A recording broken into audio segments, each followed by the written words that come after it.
Afternoon, everybody. How's everyone doing? Hope we're doing well. This is week 8. We made it to week 8. It is spring 2020. It's Tuesday, spinal anatomy lecture, and here we go.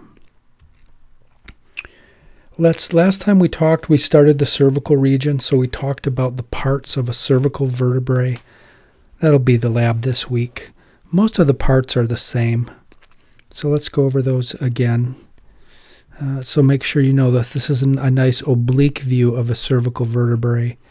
Remember, the cervical vertebrae are weird. We'll talk about this more in depth, but they do have these uncinate processes that stick up like Batman's ears from the vertebral body. Or what else? What animal has ears that point, kind of poke up like that? A fox ears, maybe? But these are still the same. I mean, there's the superior bony end plate. There's the vertebral body. Inferior bony end plate. Here's the facet joint, a facet for the uncinate processes for the bone below would fit right into there. And they would extend further back. We can't see it underneath there. Do the easy ones here. Spinous process. Remember, the transverse processes are quite weird. They're double strutted or double barred. So here's the anterior strut or anterior bar, and the posterior bar or posterior strut would be back here. They're connected by a piece called the intertubercular lamellae. Why is it called intertubercular? Because there are big bumps right here called tubercles. There's the anterior tubercle of the transverse process, posterior tubercle of the transverse process. Muscle attachments occur there. We have a little weird hole right here for the vertebral foramen. We're going to talk a lot about that vertebral foramen today. That's just called the transverse foramen, or foramen transversarium is another word for that. We can see let's do the nerve before I wreck that. It's the same as in the lumbar spine. We have a mixed spinal nerve that's come out. This would be formed by a dorsal root ganglia and a sensory nerve in the back. And then there would be a motor nerve in the front. A little bit different design, as we'll see as we go through this. And then there's there's the posterior ramus, and then there's the anterior ramus. And there's a medial branch, just like before. You guys probably know that. We got tested on that. So this whole thing collectively is called the articular pillar. It's made up of a superior articular process, inferior articular process. Right in the very center is a pars interarticularis. There is a pad here. That's the facet of the inferior articular process right here. Where's the facet of the superior articular process? You can't see it. It's behind the superior articular process. Right, did I get everything? I think I got everything. That's a anterior strut of the transverse process sticking out over there. This would be lamina right there. And I think I got everything. Yeah, pedicle would be right in here underneath this nerve root. All right, there's some answers for you. I think that one's on the lab, which you have in an hour. Or I guess since we're learning online, it's you can do it whenever you want. All right, let's talk about this vertebral artery. This is really important for chiropractors. It's probably tested very heavily on boards because that's the chiropractor's nemesis right now. Right, every now and then, this thing you get a dissecting aneurysm in one of these things, and you break off a piece of plaque, and the plaque, like a bomb, goes down with a flow of blood and ends up in kills part of the cerebellum or part of the spinal cord or part of the medulla. So I do like the vertebral artery. You need to be experts on the vertebral artery. You remember it from Gross 1 anatomy. It arises from the subclavian vein. It's pretty thick. You can just see kind of a stub, and it dives into the meat in the cervical spine. But it's got some interesting characteristics. It runs all the way up. It goes through the foramen magnum, and then it forms into a new artery called the basilar artery. And we're going to look at you're probably not going to like some of this lecture because there's some hard stuff, but you got to know this stuff. This is a very important area. So here's a skull. There's the eyes up in the front and the nose. So this is kind of an I to S with a little bit of A to P in it. And you can see a gigantic hole right here. Right? That's the foramen magnum. I blew it up over here so you can see it. You can also see these. So that's part of the occipital or atlanto-occipital joint. Right? Those are the occipital condyles, which connect to the supra-articular facets. So, yeah. That's about all we need to say about that. Sorry about that. Yeah, so that's about the story with that. There's a lot of stuff that goes through there. So, great board question, right? What are the boards love things? They love to ask you questions about what comes in and out of holes. What do holes contain? Foramen of the skull, you'll learn in Gross 2, if you haven't already. So, what comes out? What passes through the foramen magnum? Well, the medulla oblongata goes through it and becomes the spinal cord. So that's kind of the transition spot. Two cranial nerves, the spinal accessory, the accessory portion of the spinal accessory nerve, cranial nerve 11. Cranial nerve 12, the hypoglossal nerve, two important nerves, also go through the foramen magnum. 2 vertebral arteries go through the foramen magnum.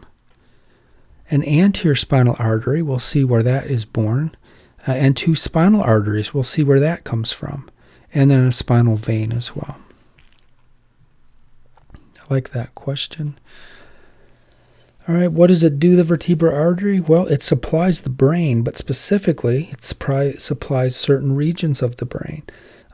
In particular, the upper part of the spinal cord is supplied by it, as well as the medulla oblongata. Or you could say, I'm going to say the word brainstem.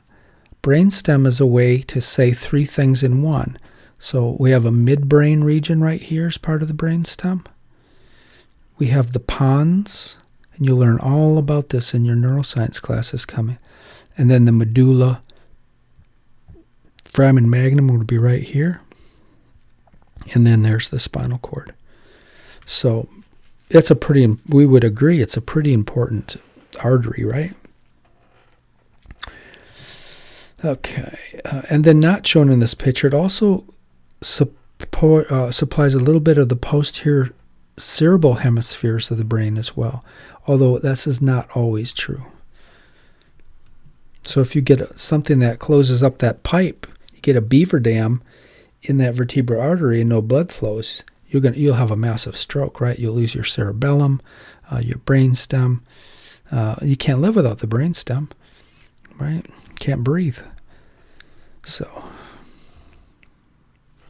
let's meet the vertebral artery. Another picture of it, some more specifics. One thing weird about it, the transverse foramen I just showed you, I think I talked about this last time. They go through all, even Atlas has one. But for whatever reason, the artery, part 1, V1 of the vertebral artery, doesn't go through it. And instead it goes into 6. In fact, that transverse foramen is usually hypoplastic on C7. But the weird thing is the vertebral vein does go through C7's transverse foramen, not the vertebral artery. Okay, so very high yield test stuff there. Got a better slide. We'll talk about the parts here in a second. And then we said the vertebral artery goes through the transverse foramen, aka was foramen transversarium. Everything I said. So it has 4 parts to it. V1 comes off the subclavian artery. It enters the C6 transverse foramen, or foramen transversarium. About 2% of the time it can enter the C7 foramen. Once it goes through the C6 transverse foramen, it gets a name change, and it's reclassified to V2 of the vertebral artery. Pretty easy life if you're V2 because it's a straight shot all the way up to C2. There's no crazy curves that you need to do. Not many dissections or problems happen with that region. It's usually V3 that we have trouble.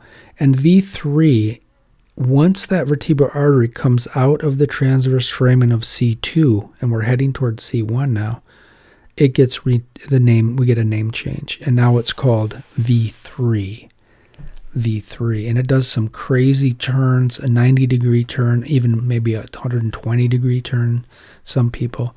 It goes through a groove for the vertebral artery, which we'll look at tomorrow.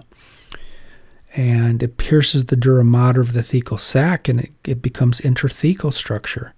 Once it pierces the dura mater and gets into where the cerebrospinal fluid is, it gets a name change, and it becomes V4. V4. And then V4 is what combines to form the basilar artery. Right, so here's a nice cartoon. There's the subclavian, V1. Once it enters the spine, if it entered at C7, this is C7. If it entered at C7, that would be V1. Once it enters the transverse foramen, it becomes V2. So V2 is from here all the way up to here is V2. Once it pokes its head out of the transverse foramen of C2, now it becomes V3. So this is all V3. V3 goes through the transforamen of C1, and it does a crazy, at least 90-degree bend, maybe 110, and then it goes into a groove called the groove for the vertebral foramen, and we'll look at that when the time comes. Once it goes through the dura mater of the thecal sac, it becomes V4. Once it combines with its brother on the other side to form the basilar artery, that's the end of it. This is now the basilar artery. Everybody got that? Guaranteed questions on the test. All right, just kind of a little to show you what's up. Now, I don't know why I keep putting this. I need to do some Photoshop because this is incorrect. This ligament should be covering this completely like this. Right? And we'll see that. Well, I guess you won't see that in lab. But yeah, that's on the back side because there's a groove for the vertebral artery on the inside. But this is mainly to show V3 coming out, and they didn't even make the turn. I mean, that turn is at least 90 degrees. And then V4, the point of this whole slide is to show you once you pierce the dura mater and become intrathecal, you are V4. You become V4. Everybody got it? Now, you're not going to like this slide, but we got to know this stuff. So these are the main branches of the vertebral artery. There's a meningeal branch. So this is going to supply some of the foramen magnum bone, as well as something called the falx cerebelli, and we'll look at that little thing in a minute.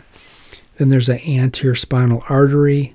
This one rises near the terminal end of the vertebral artery, and then it courses down, and to the right and left they fuse together to form the anterior spinal artery.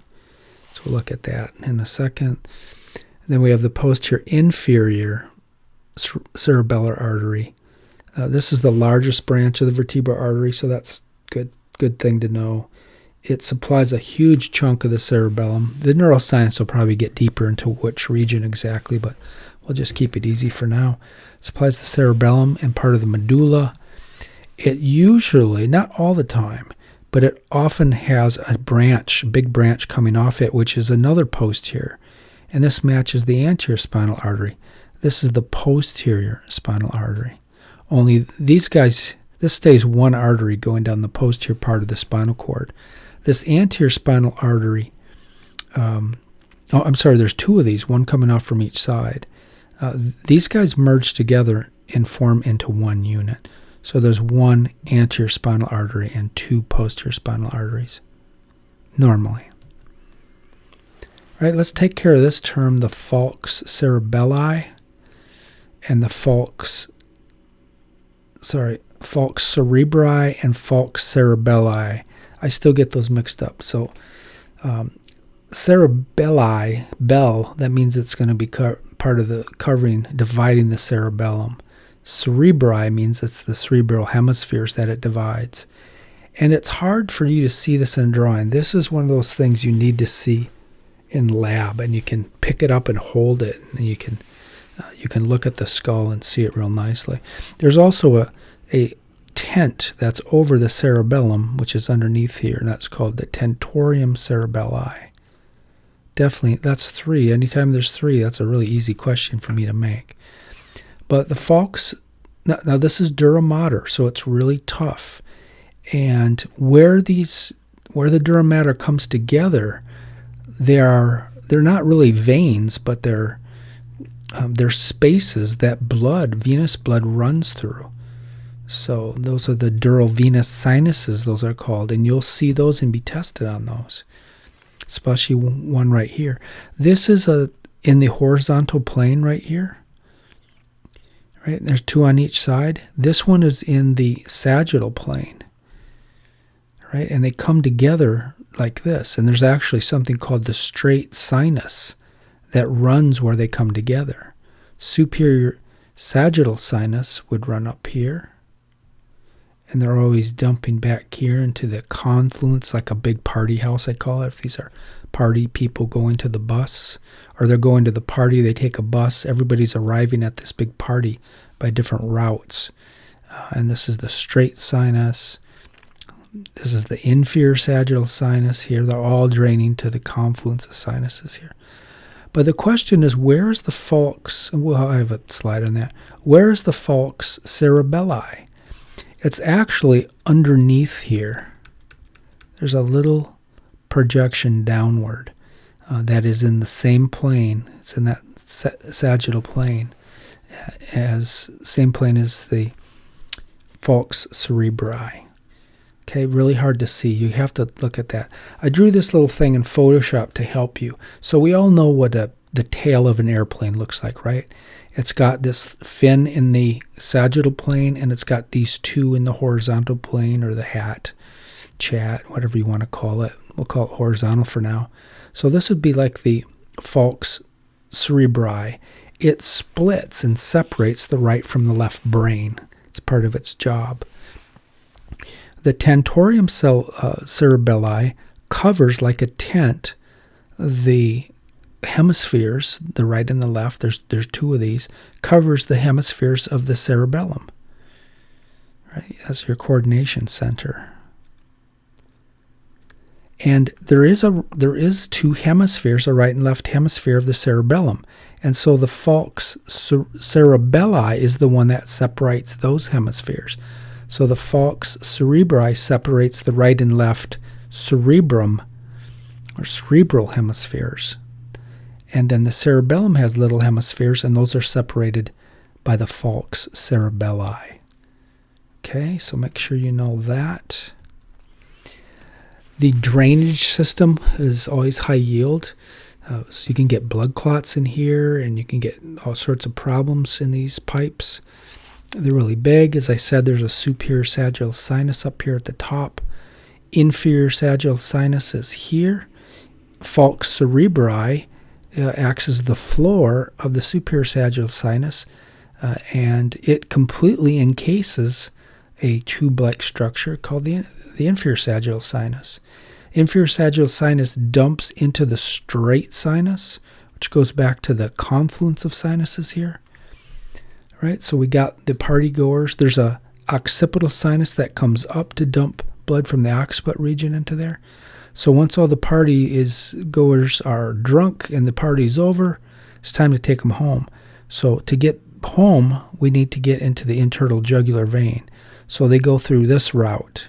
They go the transverse sinus and a sigmoid, S-shaped sigmoid sinus, and that dumps right into the bulb of the internal jugular vein, and they're taken and dumped back into the main bloodstream. Go through the heart, get reoxygenated, and circulate again. Right? Another question will come from this. That's for gross 2. You might as well learn it now. So you got to learn it next quarter. So now we're back to the arteries. So arteries are important. Usually, veins are important, but they're usually not that important. But because these are weird, these are the dural venous sinuses. They're not really veins, but so the way blood gets out of the brain is weird. That's pretty high high yield stuff to know. There's the falx cerebelli or cerebri there, and you can't really see the rest of it very good.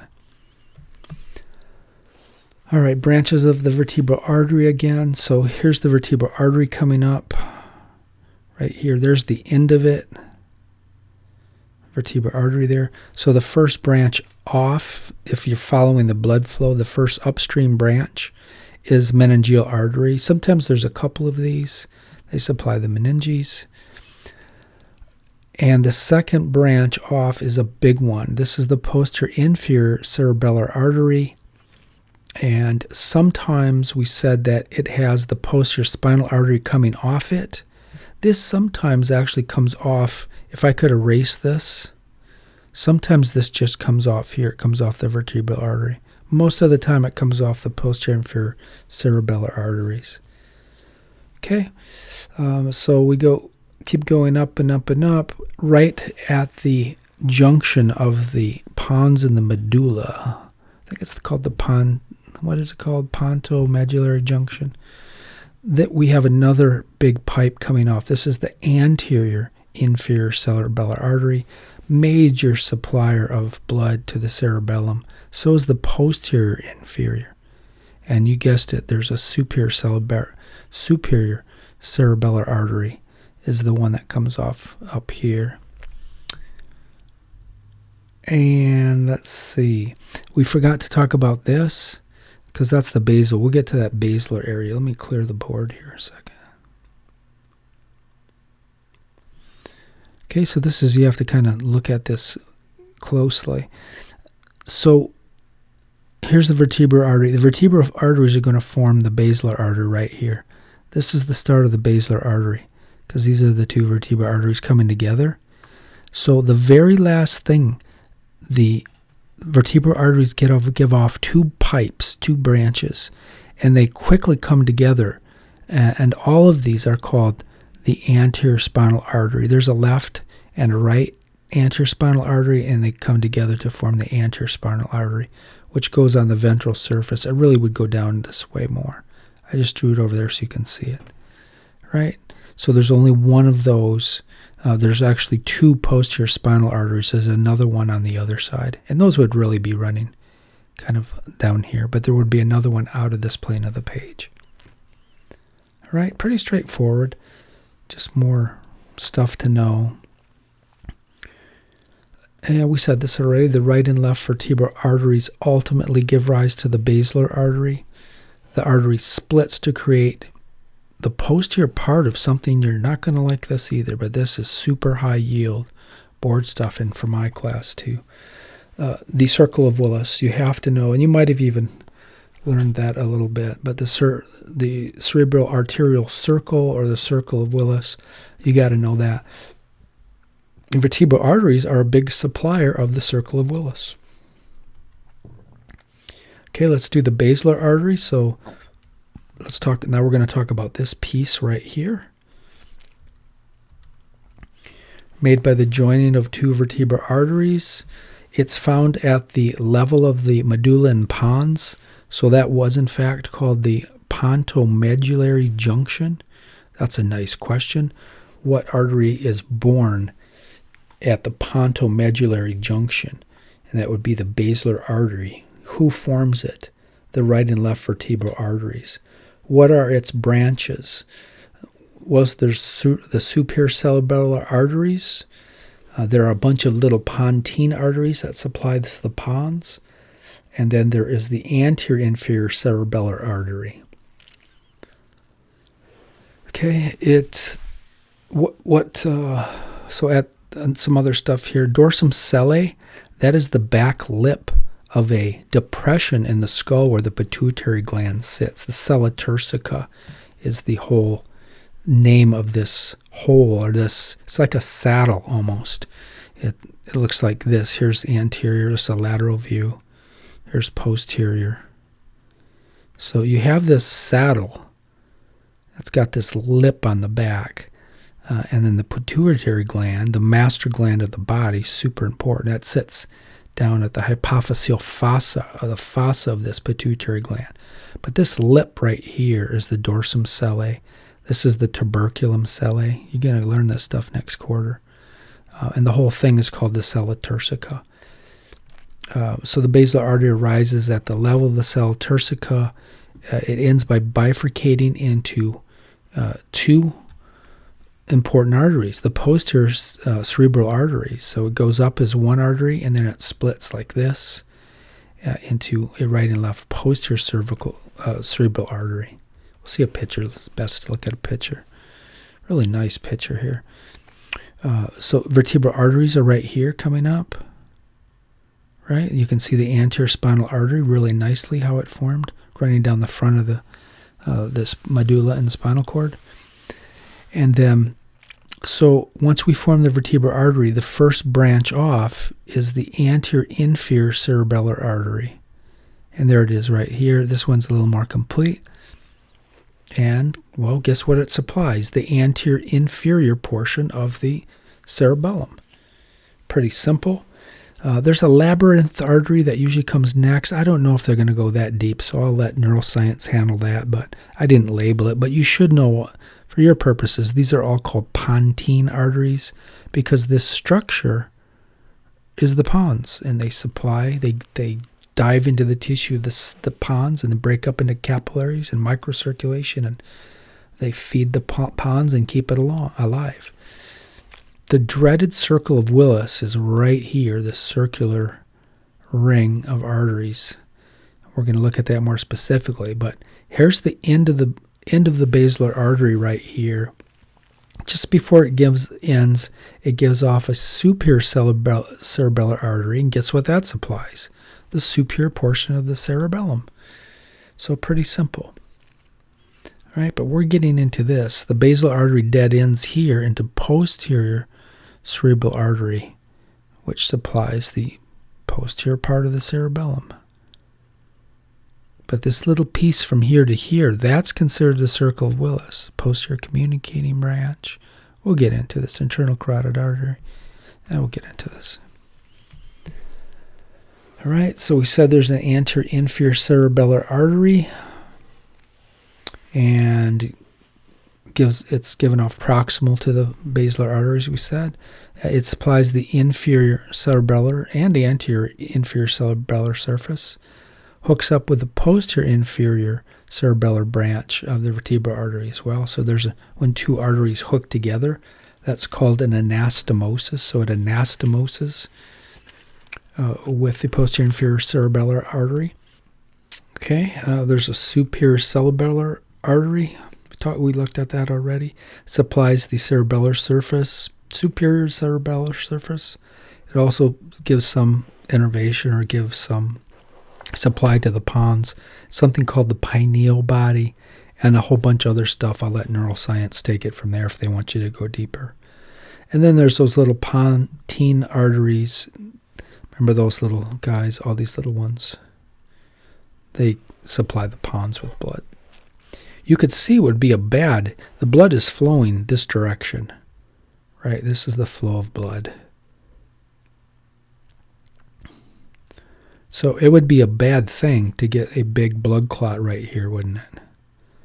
Or even if you got a blood clot here, anything downstream would get cheated out of blood. So your anterior, your posterior spinal artery, all sorts of anterior, inferior cerebellar artery would be half power. So all sorts, and those are strokes. Those are how strokes are caused. All right, Circle of Willis, also called the cerebral arterial circle. Standring, that big, thick Gray's Anatomy book, those are also board books. It calls it the circulus arteriosus. So the brain has two main blood supplies, and our friend, the vertebral arteries, is one of those supplies. The internal carotid artery system is the other, and you'll look at that in Gross 2 Anatomy next quarter. But vertebral arteries are really important. The Circle of Willis lies in the subarachnoid space. It surrounds a very important crossing spot called the optic chiasma, cranial nerve 2. The eyes are the nerves that make your eyeballs. They're the afferent limbs with regard to vision. They help incoming signals from the eyes go into the brain. And then there's the infundibulum, which is the stalk of the pituitary. We'll talk about it more in fifth quarter. I'm not done with you on this. It's so important. Who are the members? So you might as well learn it now. It'll help you in fifth quarter, and it'll help you next quarter as well. Members of the Circle of Willis, we have the posterior cerebellar arteries. Some authors include the basilar artery. Standring doesn't, so I'll go with this, but just because the basilar artery dead ends and gives rise to both of these posterior cerebellar arteries, so some authors do include it. It would be a terrible question to have that as a false answer, because the authors are kind of all over the place on that. But the posterior cerebral arteries give rise to a long, skinny posterior communicating, one on the right and left. Then posterior communicating dumps into the terminal portion of the internal carotid artery.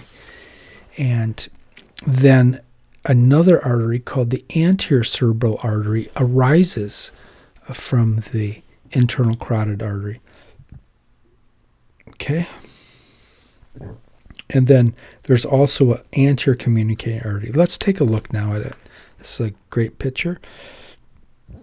Basilar artery splits into a left and right posterior cerebral artery right here. So this little piece from here to here, that's posterior cerebral artery. Not the entire posterior cerebral artery is not part of the Circle of Willis, but this little piece is right here. Same with this little piece here, but not the pieces that go out this way. So a branch comes off the posterior cerebral artery, and that is called the posterior communicating artery. Look at this right here. Now they cut the oculomotor nerve is a very busy nerve. You're not going to like it because it does so much stuff. You have to know it though. They travel side by side, and trouble happens if you get an aneurysm, which is a big bump coming off an artery, can push into that and cause all kinds of clinical problems that you better not miss if you have a patient with headaches or something like this. You always do a cranial nerve exam just to make sure that oculomotor nerve isn't out of whack. And same with here. And you can also get these berry aneurysms pushing into this thing, this cross. This is called the optic chiasm. And so these are important because the Circle of Willis can crush some of these cranial nerves and cause trouble. All right, but I kind of got off topic, didn't I? Let's erase this. So, so posterior communicating is long and skinny. It dumps into the terminal end of the internal carotid artery. That's the end of it right there. And a piece of it also comes to life right at this junction. It's kind of anomalous, but right where the end of the internal carotid artery occurs, all sorts of stuff happens. This is a prime area for berry aneurysms or bleeds. All right, so we have another artery called the anterior cerebral artery in blue here, comes to life here. And most of it is part of the Circle of Willis, or a good piece of it here. But then it keeps going. This is not the Circle of Willis up here. So to communicate between the two sides, we have an anterior communicating artery. So you can see how we have an actual circle of blood. If you do get a blood clot and it gets stuck right here, you're not going to, you may have a stroke, but you probably won't die because this is a double circulatory system. You can still push blood this way and push it backwards and go into here. So you can still feed part of these, part of the brain, because this is a double system. And I'll talk more about this when we get in fifth quarter. Why do we care about, I kind of said this already, why do we care about the Circle of Willis? Well, because it's prone to some very common type of aneurysm called a berry aneurysm. And berry aneurysms can crush two nerves, the optic nerve and the oculomotor nerve. That's cranial nerve 3, and optic nerve is cranial nerve 2. You want to do something over the long break? Study your cranial nerves. You cannot escape those till the day you graduate from school. And really, when you get out in practice, you should remember these things as well.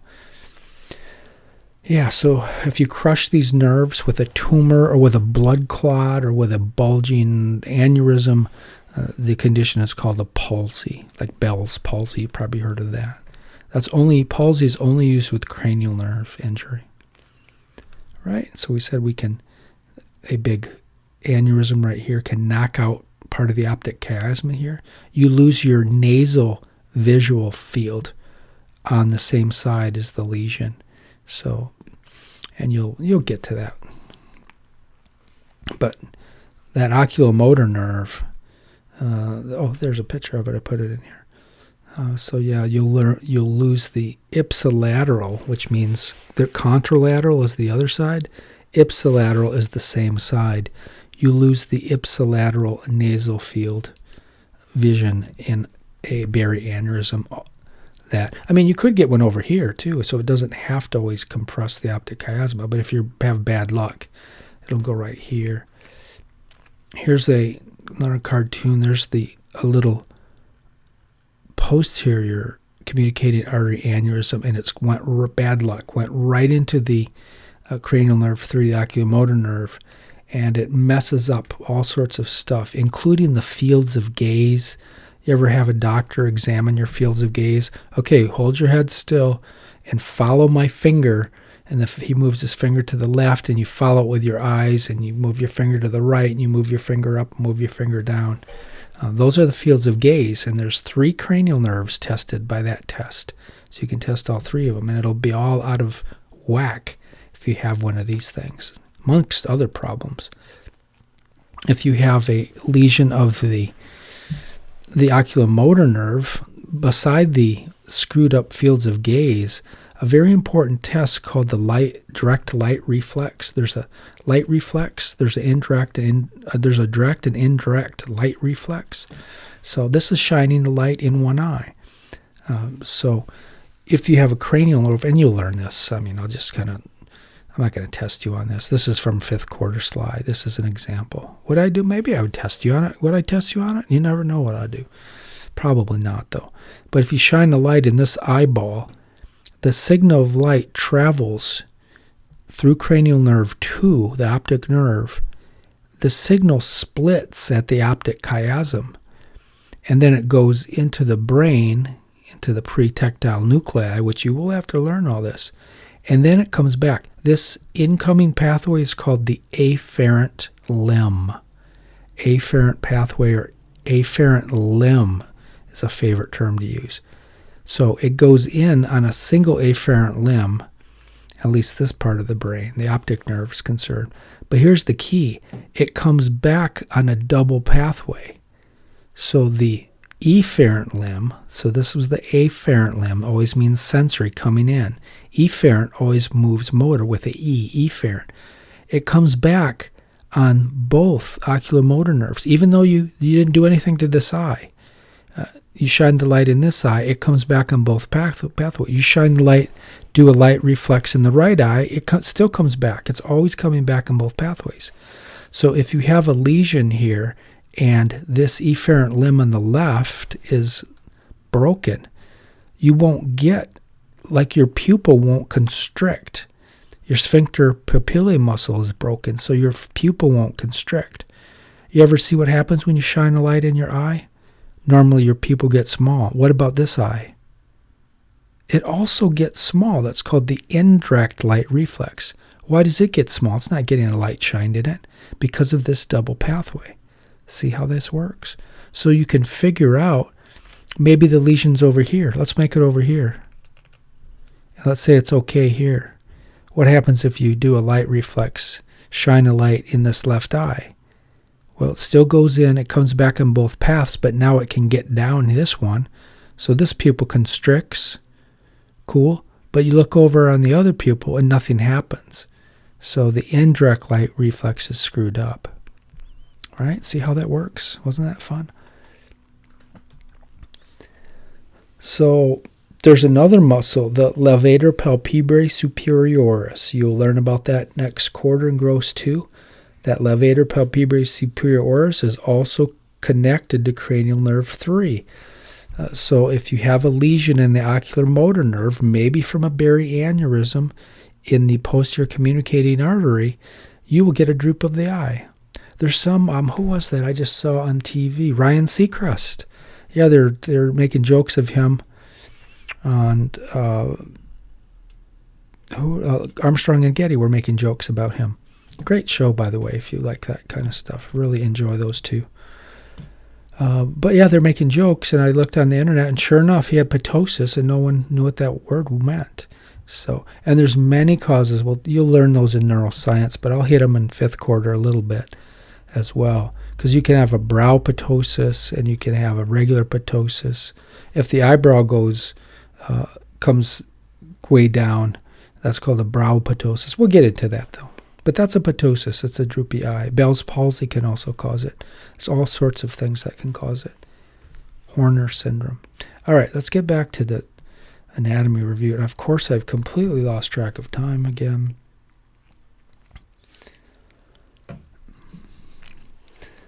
So we left off, we were talking about cervical intervertebral foramen. So what builds a foramen? Well, just like the other ones, the inferior and superior vertebral notches create the roof and the floor of the foramen.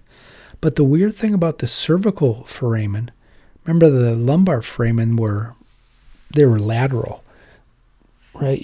They were sticking straight out to the sides. But the vertebral or cervical foramen are actually angled 45 degrees to the front.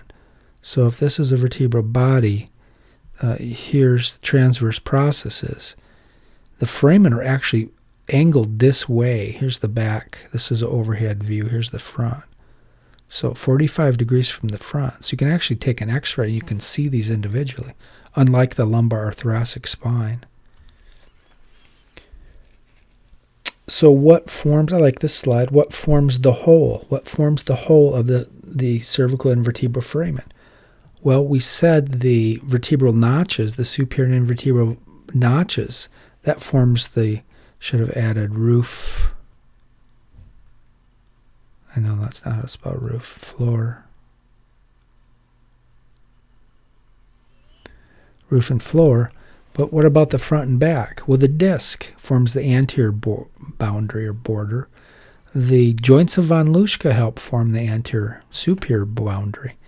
The zygapophyseal joints form the posterior boundary, along with ligamentum flavum.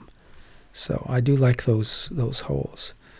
Here is a picture of bones head-on, and you can see here's the trough, and we're looking head-on. If we looked head-on at the lumbar spine, you would never see the hole. You would never see the neuroforamen.